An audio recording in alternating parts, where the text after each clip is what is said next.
estamos de vuelta y cuando ya son las 9:24, nosotros le vamos a dar la bienvenida a nuestra próxima invitada, Isabel Godoy, porque la verdad que me encanta tener mujeres en la mañana, primera hora de la mañana. Así es que muchas gracias, señor director, porque además cuando son mujeres buenas mozas, fíjese, y que uno la conoce hace mucho tiempo. ¿Cómo estás, Isabel? Muy buenos días. Hola, me encantaría decirte estoy bien, súper bien. O sea, estoy bien, pero estoy un poquito cansada, pero es parte de la rutina que nos ha tocado vivir después de un año de convención, de un trabajo agotador, una maratón de trabajo, y luego de eso seguir en este periodo hasta el 4 de septiembre, porque ese es el compromiso que hicimos nosotros con la gente que nos eligió, con la gente que tenía esperanza en el nuevo proceso. Entonces no podemos irnos a la casa a descansar. Así que. Oye, Isabel, ¿y cómo fue este desafío de decir, porque tú eres de comunidades indígenas? Sí. Entonces, bueno, yo te conocí hace tantos años atrás, trabajando en empresa privada y todo, y yo te pude conocer. Y luego cuando te veo ya empoderándote en este tema de las agrupaciones indígenas, ¿cómo sale este desafío de decir, quiero presentarme para realizar y ser parte de esta nueva constitución? Mira, poniendo un contexto histórico, los pueblos hemos venido en luchas sistemáticas a lo largo de toda nuestra vida, no solamente ahora, sino que si nos remontamos al pasado, nos tocó pelear con los españoles, luego con la instalación del Estado de Chile. Fuimos sometidos primero a la invasión española, luego fuimos sometidos al Estado de Chile. Y desde ahí parten las luchas, pero ya se visibilizan más en los años 90, post dictadura, cuando el Estado quiere hacer un trato con los pueblos y viene el verdad y nuevo trato, en la cual se le hacen promesas a los pueblos que no se cumplen. Y desde ahí empieza, digamos, la nueva lucha, nosotros lo llamamos Pachacuti, que es el despertar de los pueblos en general en Latinoamérica. Y ahí empezamos a descubrir esta identidad que estaba negada, no por nosotros, sino que se nos había negado, y empiezan a florecer los nuevos liderazgos, las nuevas luchas, y yo empiezo a sumarme también a esa lucha que también había tenido un poco, digamos, guardada, porque cuando uno es mamá tienes otra responsabilidad, claro, te absorbe.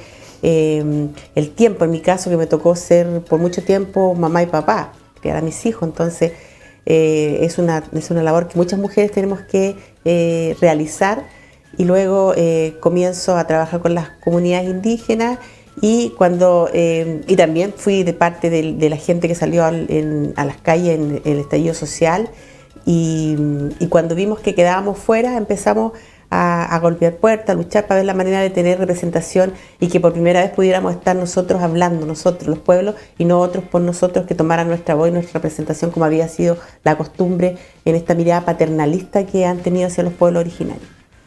¿Y cómo nace? ¿Desde quién nace? ¿Tú dices, sabes qué, que quiero ser parte de esta nueva constitución? ¿O nace desde tu comunidad?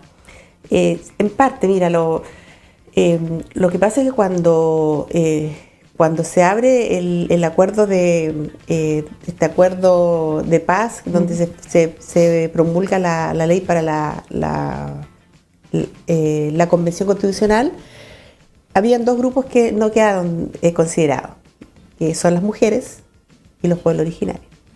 El 8 de marzo, cuando viene esta gran marcha de las mujeres, la 8M, en las calles, digamos, todavía no estábamos en el claustro de la pandemia, así que por lo tanto todavía se podía seguir manifestando, y las mujeres salimos a las calles a pedir nuestro espacio de paridad, y se logra la paridad. Pero nosotros seguimos quedando afuera. Viene la pandemia, entonces había que comunicarse con algunos parlamentarios. De hecho, todas las intervenciones que me tocó hacer en el Congreso fueron muchas vía Zoom. Y afortunadamente hubo algunos parlamentarios que nos apoyaron en esta propuesta. Tuvimos que aguantar, sí, muchas descalificaciones de algunos parlamentarios de derecha que en nuestra cara nos nos ofendían, pero ¿cierto? Así es, y bueno, lo vimos en la convención también. Es que se nota como que cuando hablas de eso, Isabel, como que fuera algo ya muy retrógrado, o sea que ya uno ya tiene, no sé, como esa mirada que estamos con una cultura tan diversa hoy, y que nuestros pueblos originarios, obviamente todos somos partes de un pueblo originario, ¿me entiendes? Entonces, que alguien el día de hoy, sea parlamentario o no, tenga esa actitud ante una persona que representa un pueblo originario, me parece súper retrógrado, de verdad. Hay mucho racismo todavía en nuestro país, lamentable. Y no solo la discriminación. Pero que sean de nuestros parlamentarios, que son quienes nos representan a todas y todos. Sí existe. Bueno, me tocó vivirlo, y bueno, y si alguien quiere revisar las sesiones que se hicieron en el 2020, donde se impulsa y donde logramos los escaños reservados para los pueblos originarios, uno para los pueblos más chicos, 2 en el caso de los Aymara y 7 en el caso del pueblo nación mapuche. Y una vez que logramos impulsar este proceso, a comunidades que habían estado conmigo me dijeron: Isabel, queremos que tú vayas en nuestra representación, seas candidata en el fondo. También mi familia, y así nace, porque había estado había sido parte activa de esta lucha para conseguir la representación de los pueblos originarios. No es un trabajo que en el minuto que se abre el espacio y diga, quiero ser candidata, o me digan que, sino que yo había sido la cara visible de esta lucha. O sea, esto fue un trabajo paulatino, que llegó, digamos, a ser candidata, no fue coincidencia, porque yo creo que la gente ve el trabajo de cada... Bueno, hay de todo, pero el tuyo fue un trabajo consecuente, porque hay que decirlo, ¿no? Hay personas que de repente, ¿quiénes son? No me subí al carro al final, sino que... Esa es la palabra, pucha, la Isabel que sabe, esa es la cosa. Oye, Isabel, ¿y cómo tú te has tomado durante todo este tiempo esta lucha? Hablemos un poquito de tu lucha antes de entrar al tema de la Constitución. Cuando te encuentras con estas diferencias de pensamiento, estas actitudes un poco que de verdad que yo encuentro que son retrógradas, pero bueno, ¿qué sienten ustedes como pueblos originarios? ¡Qué pena más grande! De verdad, qué pena más grande. Pero ¿qué sienten ustedes como pueblos originarios cuando ven este tipo de actitudes de representantes de todas y todos, pues? Es que no nos extraña, y tampoco ya uno después, como se dice vulgarmente, uno agarra cuero chancho y ya te resbalan las ofensas, que los calificativos ofensivos que utilizan, y la manera que tienen de mirar a los pueblos, porque si recordamos, no hace mucho tiempo en los libros de historia los pueblos hablaban de nosotros en pasado, como que los pueblos existieron, claro. Este pueblo, esta era su cultura, y nosotros éramos descendientes vivos de esos mismos pueblos que en los libros de historia, en los colegios, nos mostraban como en pasado, como que habíamos existido. Eso ha ido cambiando con el tiempo, pero ha ido cambiando solo por la lucha de los pueblos, no porque haya buena voluntad, porque igual, mira, hay 2 tipos de paternalismo: el paternalismo discriminatorio, racista, y también el paternalismo cariñoso de querer hablar por los pueblos, y los dos nos han hecho un daño tremendo, porque han tomado nuestra voz y han dicho, es como cuando tú dices, para mi hijo, esto es lo más lindo para mi hijo, va a usar estos zapatos porque estos zapatitos no le van a dañar los pies, le van a poner este gorrito, esta chaquetita. Lo mismo ha sido con nosotros. Ellos han pensado por los pueblos y han hablado, han tomado nuestra voz sin que nosotros la hayamos cedido. Así nace la ley indígena, que si bien es cierto vino a solucionar años de invisibilización de los pueblos, pero tampoco se hace cargo de los temas reales de los pueblos, y se transforma también en una ley asistencialista, porque crea la CONADI, que entrega algunas prestaciones sociales que son asistencialistas, pero no resuelven los temas de fondo de los pueblos. Correcto. Y ahora, hablando de ese tema asistencialista también, ¿qué te parece a ti que tanta gente que al final toma el tema de indígena, yo soy indígena, tengo el apellido y todo, para recibir esas asistencialidades que al final no son parte del pueblo originario, no solamente están por esas asistencialidades. Claro, es que también esa visión de que pertenecer a un pueblo originario, vas a recibir ayuda, vas a recibir tierra, vas a recibir muchos beneficios, eso tampoco es cercano a la realidad, porque ese asistencialismo que te digo yo es mínimo. Son prestaciones mínimas que se entregan para los pueblos. No es que nos entreguen grandes cantidades de fondos para proyectos, ¿no?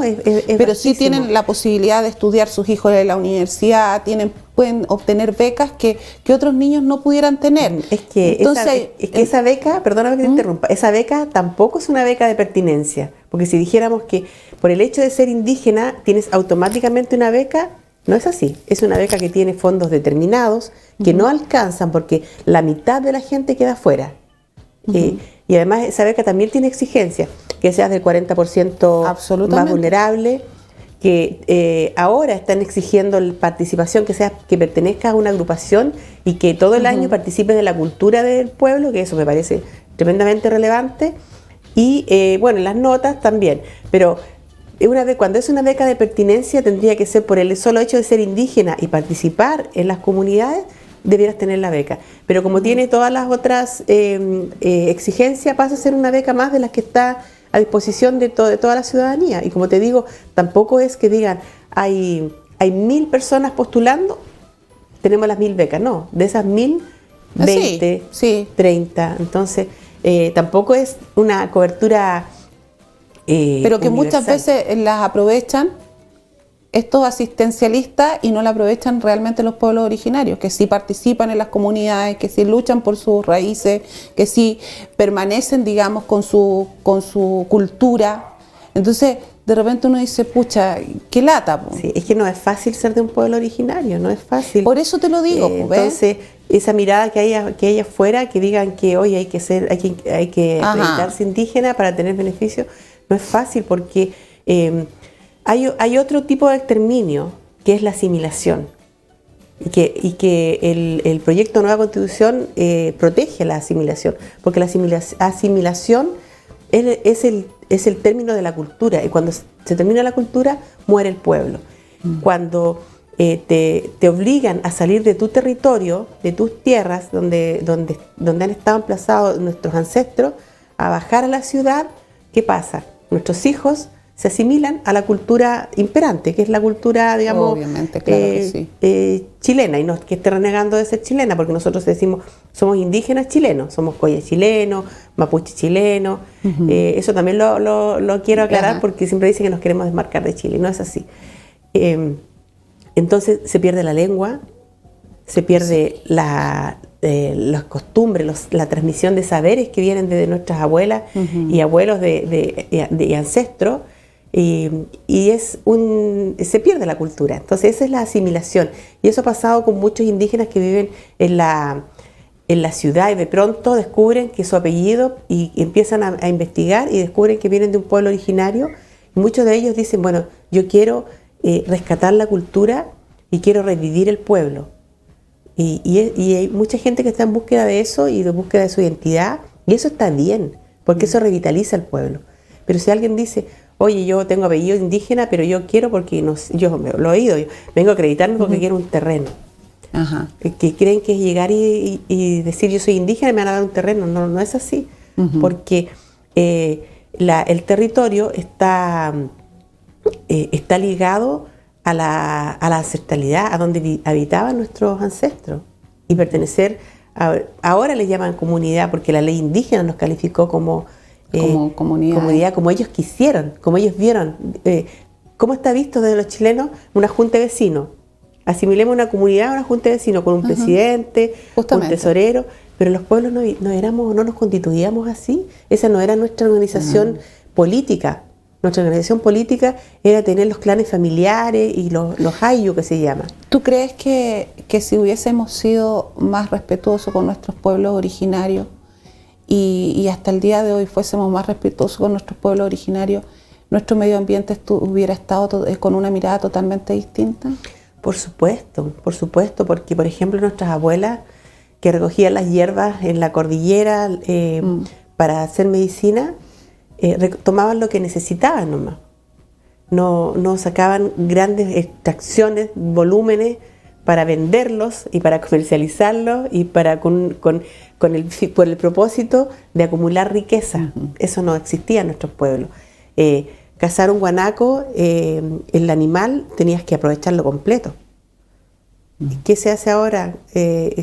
Casi se han exterminado los guanacos, porque por la caza furtiva, correcto, como trofeo, como deporte. ¿Para qué? Para que el animal se pierda. Claro que sí. Ahora, Isabel, en la nueva Constitución, ¿qué crees tú que ha sido lo mejor que ha sucedido con la nueva Constitución para los pueblos originarios? Mira, esta nueva Constitución se hace cargo de los grupos históricamente excluidos. Y dentro de esos grupos históricamente excluidos están los pueblos originarios. Por cierto, están las mujeres, están las personas con discapacidad y la diversidad sexual. Los niños y niñas adolescentes, que a pesar de que Chile ha suscrito convenios internacionales, los derechos no se han respetado, ni de los niños ni de los pueblos originarios, donde hay convenios suscritos. Entonces, esta nueva Constitución, que por cierto, el 4 de septiembre es votación obligatoria y las personas tienen que votar por 2 opciones, pero lo importante de ese voto es que sea informado.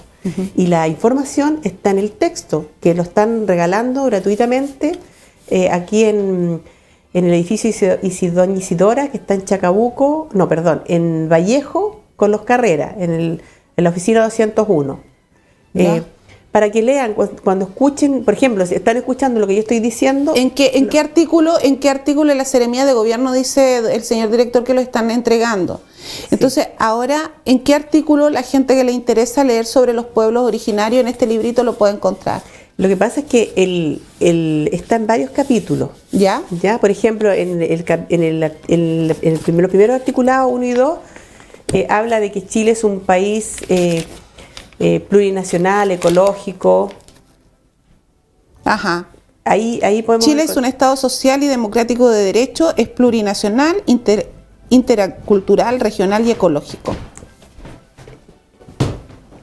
Aquí está, se constituye como una república solidaria, su democracia es inclusiva y paritaria. Bueno, ahí ya está hablando de la inclusividad, que es importante. Claro.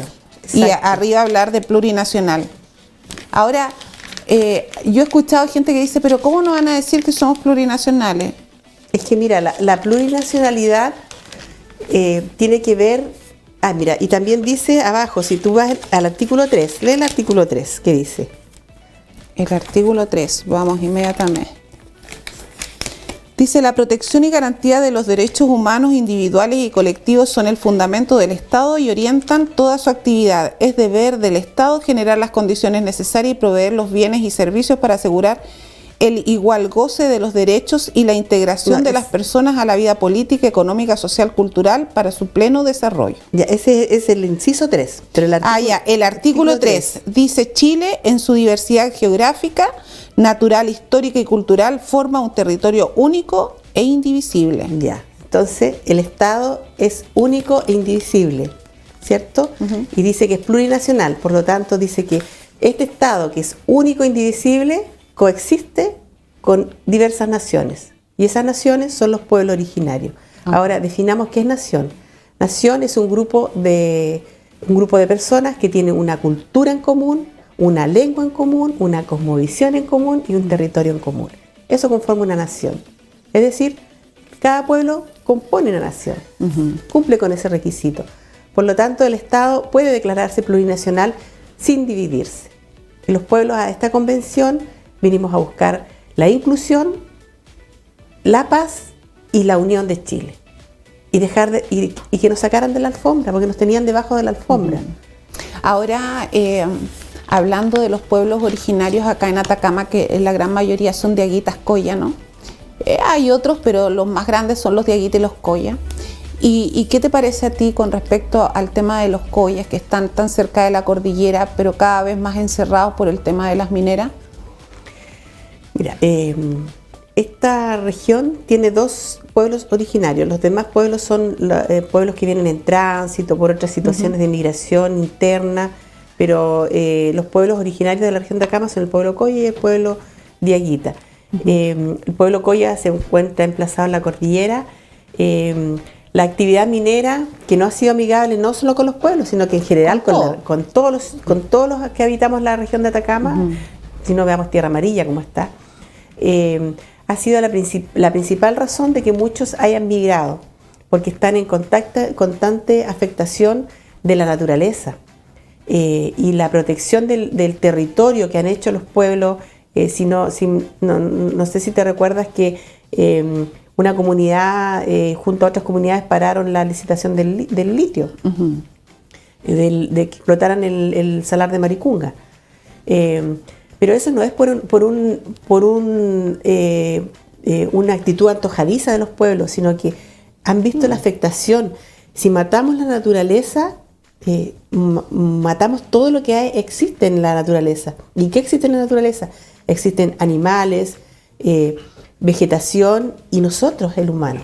Entonces, por eso cuando esta Constitución se dice que se escribe en una condición de crisis climática y se instala como principal y se declara ecológica, es para proteger la naturaleza. De hecho, hay un capítulo que está en el 3, que es de medio ambiente, que declara los derechos de la naturaleza y el medio ambiente. ¿Dónde me dices? En el capítulo, mira, veamos el índice capítulo. Atrás. Sí, que yo uso un libro más grande porque yo tengo problemas de... Claro, de la vista, ya a mis 54 años ya... Ese está... Naturaleza y medio ambiente, en el 48, si no me equivoco. Sí, acá está. Sí. Ahí se protegen... Pero los derechos de la naturaleza están en el capítulo de derechos fundamentales. ¿Ya? Pero en la Constitución del 80 solamente dice que todo individuo tiene derecho a vivir en un ambiente libre de contaminación. ¿Ya? Pero sabemos que eso no ha pasado, porque nosotros que estamos acá rodeados de relaves, por ejemplo, las personas que están cerca de un relave y sufren de cáncer, aquí sabemos que hay altos índices de TEA en los niños y de cáncer en las personas. ¿Cómo le pruebas tú al Estado de que ese cáncer que tienes es por haber vivido toda la vida al lado de un relave? No hay cómo probarlo, porque te pueden decir que el cáncer lo tienes por otras razones, pero no hay cómo probar que la afectación viene de ese relave. Pero cuando protegemos los derechos de la naturaleza, lo hacemos no como el hombre fuera, sino que como el humano es parte de esta naturaleza. Claro. Y ahora, ¿qué pasa?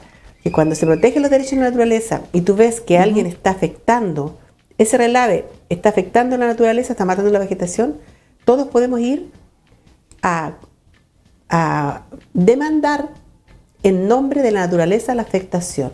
O sea, eso es súper importante, porque ahí estaría también que con el tema que tenemos acá entre Diego de Almagro, Copiapó de Poco, que son las fotovoltaicas, que las fotovoltaicas decimos que son energías limpias que se van para cualquier lugar menos para Atacama. Ese es otro cuento. Estamos súper claros. Ahora el tema de las fotovoltaicas, si bien es cierto, son energías limpias, pero que si nos ponemos a ver en ese territorio, después, si es que se van, nunca más va a existir ningún tipo de vegetación en ese lugar. Sí, exacto, y la mitigación que ellos ofrecen, porque yo estaba en consulta de eso, es que dice que hacen un catastro de todas las plantas y todos los animalitos que hay ahí, lauchitas, lagartija, y que los reubican. O sea, que nosotros sabemos lo que es sacar un animalito de su hábitat natural. Pero además que la fotovoltaica, cuando se instale la descentralización, van a ser decisión de la región. Okay. Porque vamos a tener... Y eso está plasmado ahora aquí. Claro, porque la descentralización no es como se concibe ahora, que decirle a los niños en el colegio, Chile es un país regionalizado y descentralizado porque existen 15 regiones, ¿cierto? Ahora no, va a decir, están las regiones autónomas, las comunas autónomas, ¿y qué significa eso para nosotros que somos de acá de Atacama y que hemos visto la injusticia económica y política que nos ha tocado vivir? Es decir, que nosotros vamos a decidir cómo se regula y cómo y decidir nuestra distribución económica y política en la región. Vamos a elegir nuestros representantes regionales, que son las cámaras de las regiones. Tenemos sin despreocupar a las regiones que tienen menos recursos, porque nosotros somos una de las regiones más productivas. Y con un alto índice de desempleo, con un 8,9, que es increíble, pero cierto. Claro, entonces vamos o sea, que nunca más vengan y nos pongan una ciclovía con los parámetros de otra región. Esa ciclovía tiene que ser de acuerdo a la realidad de nuestra región. Entonces, eso va a permitir la descentralización, que es súper importante. Dentro de todas las novedades que trae esta nueva Constitución, la descentralización es súper importante. Lo que hay en materia de cuidados, lo que hay en materia de trabajo doméstico, se reconocen los derechos de los adultos mayores, hay un capítulo, el artículo 60, que es para el deporte.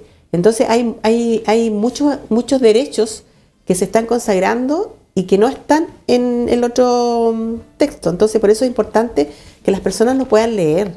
Mira, hay una consulta, nos está saludando Carlito Alberto Trujillo, Marisol Lira desde La Serena, Verónica Molina, también está Francis Gómez, y Cristian Iribarren nos hace una consulta. Dice, ella como ex constituyente considera que si gana el rechazo, la constitución es un fracaso que costó cientos de millones de pesos que se pagaron con impuestos de todos los chilenos. Y dice la pregunta del millón, ¿cómo se va a financiar todo lo que se habla? ¿De dónde saldrá este dinero? Esa es la pregunta de nuestro Cristian Iribarren, que nos está viendo a esta hora de la mañana. Ya, mira, tú sabes que por ley yo no puedo hablar de las opciones, por las opciones que hay. Así que voy a tratar de responderle sin que nos puedan sancionar. Claro que sí. Si hay que hablar en un plano neutral. De ganar la opción del rechazo, tendrá que el gobierno hacerse cargo de tomar la decisión si es que llama a un nuevo plebiscito, porque el pueblo fue súper claro cuando escogió. Tenía dos opciones, o los parlamentarios en una comisión mixta o una convención constitucional. El pueblo eligió convención constitucional, no eligió que fueran los parlamentarios que escribieran la constitución.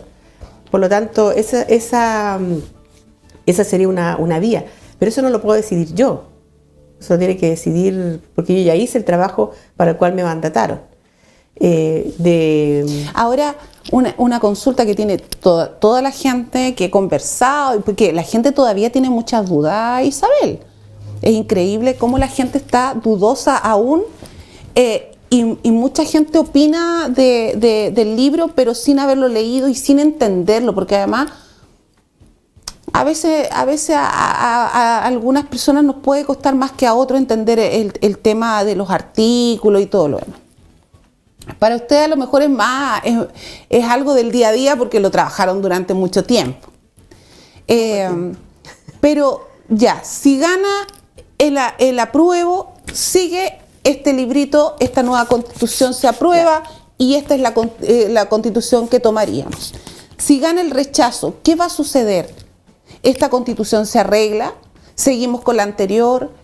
Cuéntale un poquito a la gente para que eso lo entienda un poco también. Si gana el rechazo, sigue vigente la constitución del 80. Eso es claro. Ya, ok. ¿Ya? Y ¿no hay cambios, no hay nada? No hay cambio, no hay nada. Queda la constitución del 80. Ahora, que se instale un nuevo proceso para cambiarla, eso es otra cosa. Pero aquí lo cierto es que si gana el rechazo, queda la constitución del 80. La constitución que fue escrita en 5 años, no en 1, en 5 años, por la Comisión Ortúzar. Esa es la diferencia que hay con una y otra. Nosotros tuvimos prácticamente 9 meses para escribir esta Constitución, que yo no digo que es perfecta, nunca hemos dicho que es perfecta, porque escribir en un año, oye, en el Congreso se demoran años en hacer una ley. Nosotros nos dieron 9 meses prácticamente, porque los primeros 3 meses fue ponernos de acuerdo, crear las reglas en las cuales íbamos a trabajar, crear los reglamentos internos. Y eso era necesario, porque tú no puedes trabajar sin tener reglas claras. Entonces, sin crear las comisiones, sin ver cómo íbamos a hacer las discusiones, qué sé yo, los plazos, los tiempos, que tuvimos que irlos modificando en el tiempo. Es decir, primero teníamos ciertos horarios, después esos horarios se ampliaron, después no había horario, después no había feriado. Trabajábamos de lunes a domingo hasta las 5 de la mañana para poder llegar al 4 de julio, y lo logramos en un año, siendo que en la Constitución anterior fue escrita en 5 años y a puerta cerrada. Y yo ahora no considero que sea un fracaso. Nosotros desde el 4 de julio tenemos 2 meses de campaña. El otro sector empezó su campaña el día 4 de julio del 2021. Han tenido un año para instalar mentiras, porque derechamente han instalado mentiras en la gente. Y a nosotros nos ha tocado ir con este libro a mostrarle que lo que le han dicho es mentira. Y yo he visto hasta propaganda. Ahora, nos llega otra consulta, la voy a leer porque dice: implementar la nueva Constitución anualmente costará al año $45.000 millones, eso equivale a 900 teletones. Dice Carito Rodón: queda vigente la anterior, pero ya la mayoría de los políticos quieren comenzar un nuevo proceso para una nueva Constitución bien hecha. ¿Es tan así? Es que eso no te da garantías de nada. Sí, lo cierto acá es que si gana el rechazo, queda la Constitución del 80. Los procesos que vengan después no sabemos si van a ser así, porque en 40 años nunca hubo voluntad ni siquiera para bajar el quórum de los 2/3. Ahora, Isabel, hay mucha gente que dice, y yo me he encontrado, acá hemos tenido nuestra abogada, hemos tenido otras personalidades, digamos, acá, y que están de acuerdo con muchas cosas de la Constitución, y hay ciertas cosas, salud, las típicas cosas, digamos, que siempre se deciden mejorar, y no están de acuerdo. Entonces dicen, por estas cosas yo voy a votar rechazo. Ahora, si la persona dice voy a votar apruebo, este tipo de cosillas que van quedando, que la gente no está tan conforme, ¿se pueden ir modificando? ¿Pueden haber modificaciones después de este libro, o este libro es el que va a quedar, esta Constitución? No, mira, la diferencia también de esta Constitución es que no deja candados. Deja vías para que el pueblo o la gente que se junte y se organiza, hablamos de colectivos, porque ya avanzamos del individualismo que nos tenía instalado el 80 al trabajo colectivo. La gente se puede organizar y puede impulsar un cambio. A nosotros nos costó 40 años poder cambiar este texto. 40 años. ¿Y por qué crees tú que nos costó 40 años si digamos, llegó la democracia hace tantos años atrás? ¿Por qué no se tomó una decisión con anticipación con respecto a la nueva Constitución, sino que distintos presidentes hicieron nuevos artículos, ingresaron cosas a la Constitución y no se mejoró esa Constitución? Es que nunca se tocó el corazón de la Constitución. Las reformas que hubo eran reformas simples, como por ejemplo los senadores designados, ese tipo de... Pero el modelo económico, el cambiar el Estado subsidiario, eso nunca se tocó y no se podía, porque la Constitución dejó amarrado el quórum de 2/3. Entonces,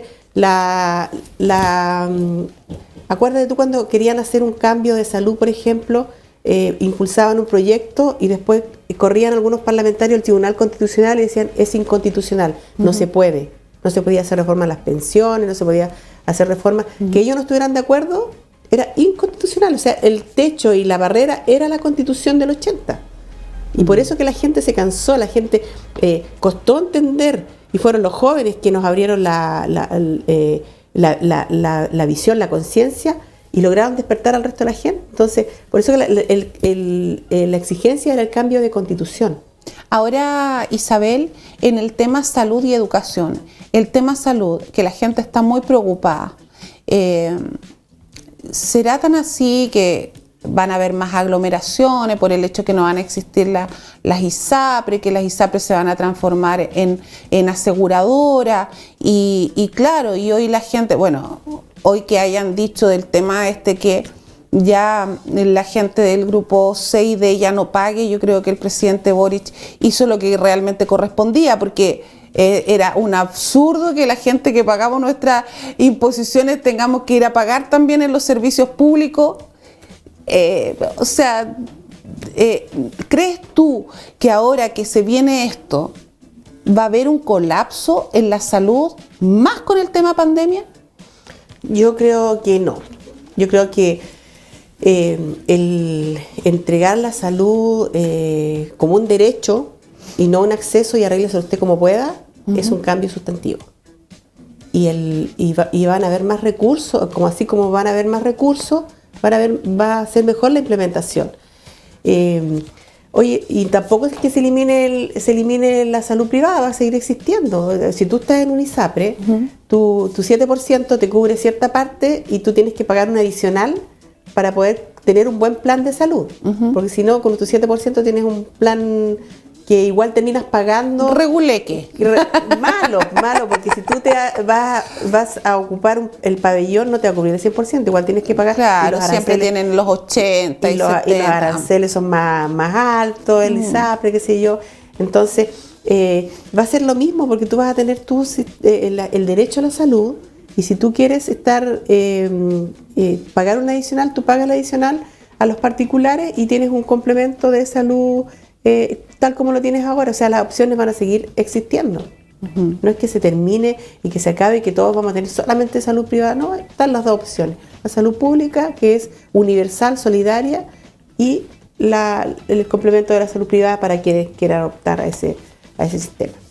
Perfecto, entonces para que la gente también lo sepa, porque es importante este tema, que es lo más bullado, pues, Isabel, que es lo más que la gente dice, no, es porque... Y lo otro es la vivienda, porque de verdad, o sea, tener una casa en Chile es súper difícil, o sea, no es algo fácil, una casa propia, o sea, ese sueño ya hace muchos ya no lo tenemos hace mucho rato, porque de verdad, para el banco ganáis muy poco, para el servio ganáis mucho, entonces tú estás ahí en el limbo. ¿Qué hago? ¿Qué hago para tener una casa?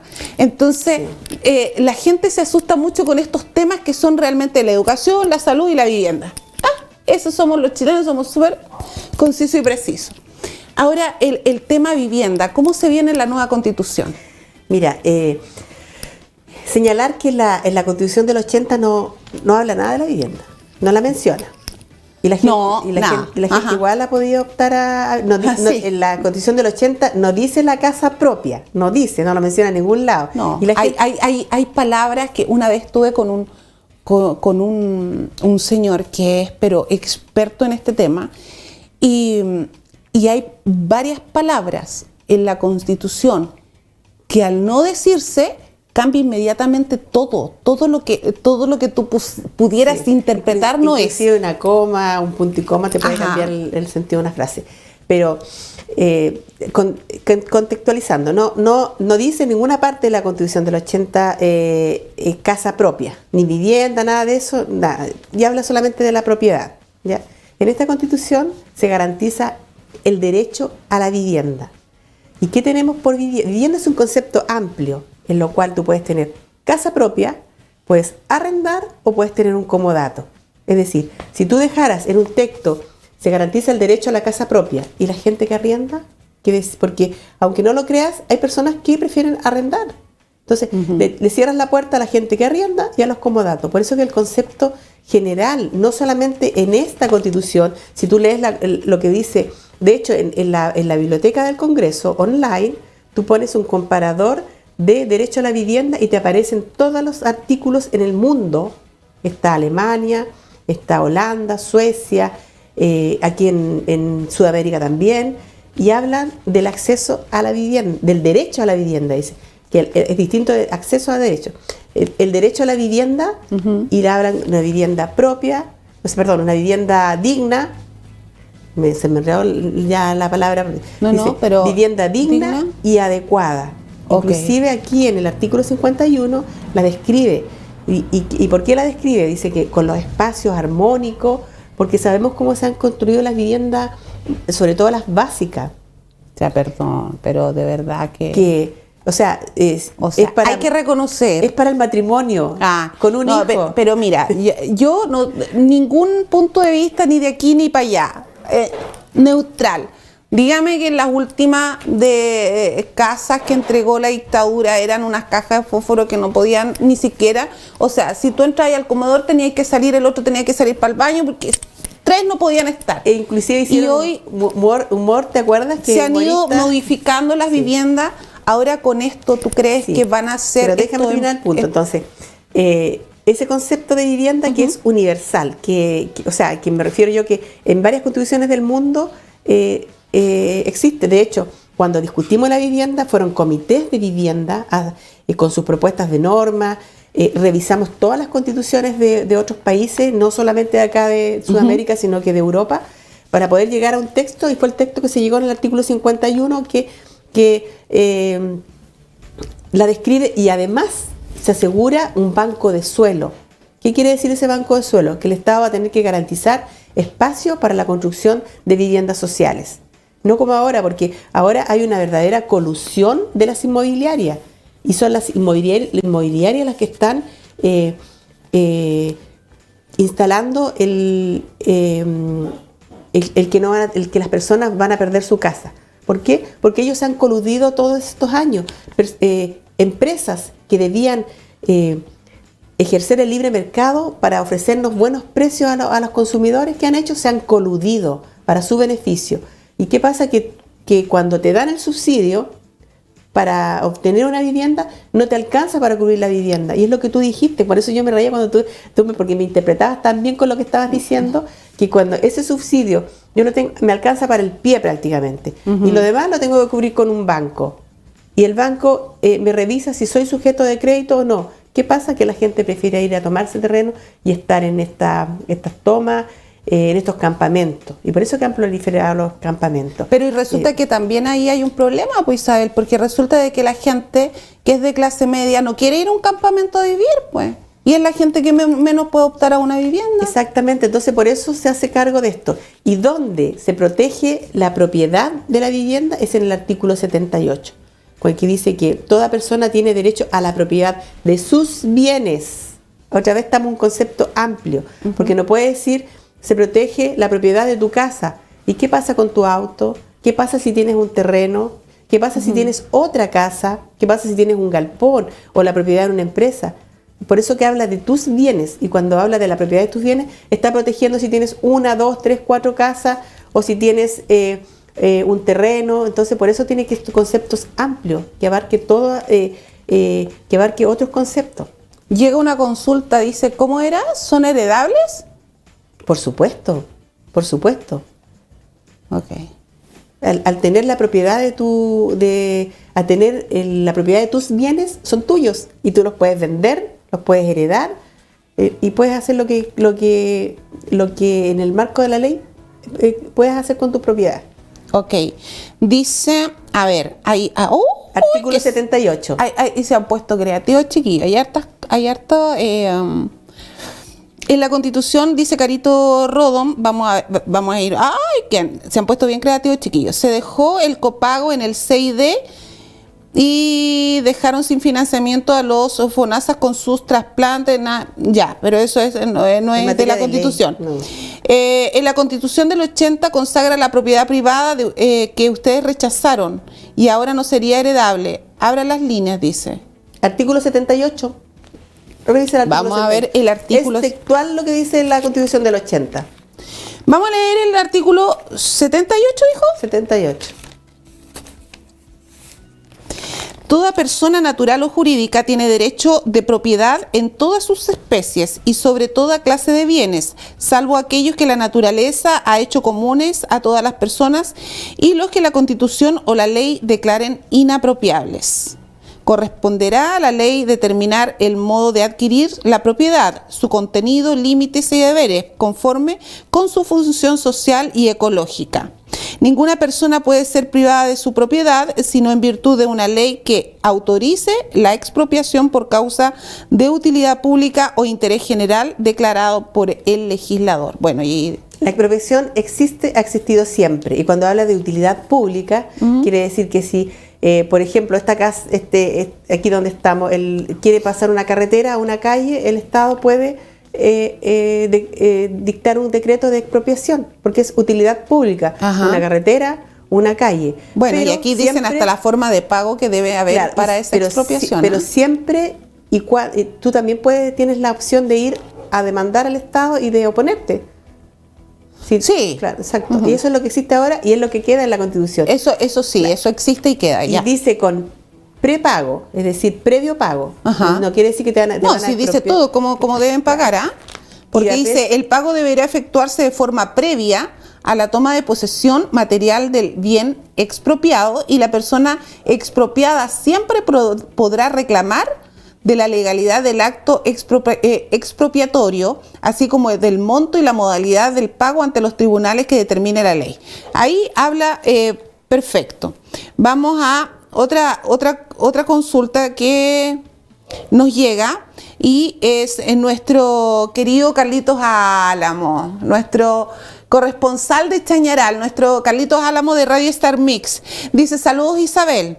Hay un trabajo importante realizado por la Convención, más allá del resultado, dependiendo del prisma con que se mire, y el poco tiempo en escribir el texto constitucional. Hay un avance importante en ciertos artículos en relación a los derechos ciudadanos. Nos hemos dado cuenta, como medio de comunicación, que hay muchas personas que no han tenido la oportunidad de leer el nuevo texto constitucional. Por lo tanto, irán a votar sin poder conocer en extenso el texto. También muchas personas que les tocó votar en la Constitución del 80 nunca tuvieron la posibilidad de acceder y leer esa Constitución. Por lo tanto, a esperar que el trabajo realizado tenga sus frutos, y también dejar en claro que este texto es un marco donde deben salir leyes y que además no se implementará de un día para otro.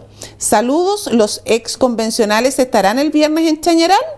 Y una pregunta: ¿por qué algunas normas de iniciativa popular no pudieron ser integradas en el nuevo texto, siendo que obtuvieron bastante apoyo de la ciudadanía?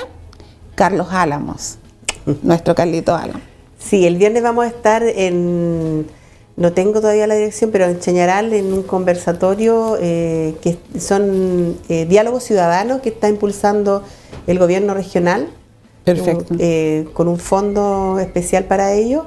Son diálogos informativos, tampoco es que sean los diálogos del apruebo, los diálogos del rechazo. Bueno, ustedes no pueden estar, digamos, en esa línea. Claro, en esta región como solamente, ex constituyentes, sí. Pero hay que mencionar, los constituyentes tienen sus posiciones, pero digámoslo. Sí, y en esta región solamente fuimos electos constituyentes de un sector.